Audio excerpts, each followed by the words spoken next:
Assalamualaikum warahmatullahi wabarakatuh. Banyak orang yang meremehkan dan memandang sebelah mata tukang ojek. Tapi saya santai saja, karena hidup ini memang tidak pernah lepas dari komentar orang lain. Karena menurut saya, apapun pekerjaan dan profesi kita di dunia ini adalah mulia selama pekerjaan itu halal, dan termasuk sebagai tukang ojek. Menurut saya, ojek adalah pekerjaan yang membuat kita menjadi lebih tenang, santai, bebas, dan leluasa. Karena pekerjaan ini bisa mengatur waktu kita sendiri, dan bukan kita yang diatur-atur. Ada yang mengatakan hidupnya kurang beruntung karena jadi tukang ojek. Justru menurut saya, jadi tukang ojek adalah keberuntungan yang luar biasa. Karena profesi ini mampu memanage waktu kita sendiri, terutama waktu untuk beribadah kepada Allah Subhanahu wa Ta'ala. Ketika menjelang waktu sholat, kita bisa mematikan aplikasi dulu untuk menjalankan kewajiban sholat tepat waktu dan bahkan berjamaah di masjid. Kalau pekerjaan yang lain, saya rasa belum tentu bisa. Tak mengapa kita dipandang hina oleh makhluk. Yang terpenting tidak hina menurut pandangan Allah Subhanahu wa Ta'ala. Intinya tak perlu mendengarkan apa kata orang selama profesi yang kita geluti tidak keluar dari yang namanya koridor syariat. Syukuri seperti apapun keadaan dan kondisi kita, dan jangan selalu membandingkan dengan hidup orang lain agar kita tidak menjadi orang yang kufur nikmat. Dan yang perlu diingat, apapun profesi kita tetap harus Allah yang dijadikan prioritas dan tujuan utama. Karena Allah menciptakan kita, wa ma khalaqtul jinna wal insa illa liya'budun. Tidaklah aku menciptakan jin dan manusia semata-mata hanya untuk beribadah kepadaku. Maka apapun status kita, apapun profesi kita dan pekerjaan kita, dan apapun peran kita dalam hidup, niatkan semuanya untuk ibadah kepada Allah Subhanahu wa Ta'ala. Ada sedikit motivasi dari saya, semoga bermanfaat. Bismillahirrahmanirrahim.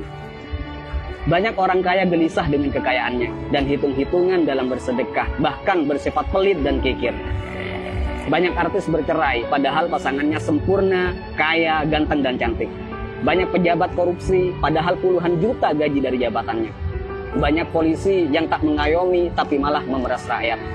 Ada yang mengatasnamakan perjuangan malah menilap dana bos. Banyak pembisnis sukses tapi tidak jujur. Banyak yang masih bergelut dengan riba hanya untuk gaya hidup. Ada yang menguasai banyak ilmu agama tapi gemar bermaksiat dan tak mengamalkan ilmunya. Ada yang gemar berdakwah tapi tak mampu mendakwahi dirinya sendiri. Ada yang suka minum khamr, narkoba, dan berzinah dengan alasan kesenangan. Ada yang sudah berkeluarga dan bahkan punya anak merasa kurang tentram, seolah jauh dari kata sakinah, mawaddah, warahmah. Ada atasan yang suka menyunat uang bawahannya. Ada seorang guru atau karyawan yang suka korupsi dan bahkan korupsi waktu.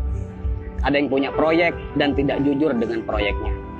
Banyak dokter, perawat, dan bidan yang tidak lemah lembut, tidak jujur, dan bahkan terkadang tidak memanusiakan pasiennya. Ada yang sibuk mencari dunia sampai lupa pada Tuhannya dan lalai dalam sholatnya.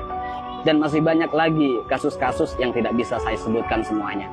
Mari kita berpikir, kenapa mereka demikian? Karena dalam hidupnya bukan Allah yang mereka jadikan prioritas dan tujuan utama. Karena jika Allah yang mereka jadikan prioritas dan tujuan utama dalam hidupnya, maka sangat mustahil mereka berbuat demikian. Wa may yuhajir fi sabilillah yajid fil ardi muraghaman katsiran wa sa'a. Ayo kita berhijrah. Karena ketika kita berhijrah dan lalu Allah kita jadikan prioritas dan tujuan utama dalam hidup, maka Allah akan meluaskan rezeki dan kelapangan hati untuk kita. Dan ketika hati kita sudah lapang dan luas, maka sebanyak apapun persoalan yang kita hadapi dan sebesar apapun masalah yang menimpa kita, kita akan tetap tenang menyikapinya. Karena hati kita lebih lapang dan lebih luas dari masalah yang kita hadapi. Tapi jika dalam hidup bukan Allah yang kita jadikan tujuan utama, maka hati kita akan sempit. Jadi sebanyak apapun harta kita, setinggi apapun pangkat dan popularitas kita, semua malah tak akan henti menggelisahkan dan bahkan membingungkan. Karena hati yang sempit tak akan pernah merasa cukup dan bahkan akan menjadikan kita sebagai budak dunia yang tak akan pernah ada puasnya. Jadi sekali lagi buat teman-teman, tak usah malu apapun profesi dan pekerjaan kita. Selama itu halal, semua adalah pekerjaan yang mulia. Dan yang terpenting, apapun profesi kita, apapun pekerjaan kita, dan apapun peran kita dalam kehidupan, niatkan semuanya untuk ibadah dan jadikan Allah sebagai prioritas dan tujuan utama. Dan jika kita galau, gelisah, sedih, gundah gulana, hati tidak tenang, maka perlu kita cek. Pasti ada kesalahan dan maksiat yang kita lakukan.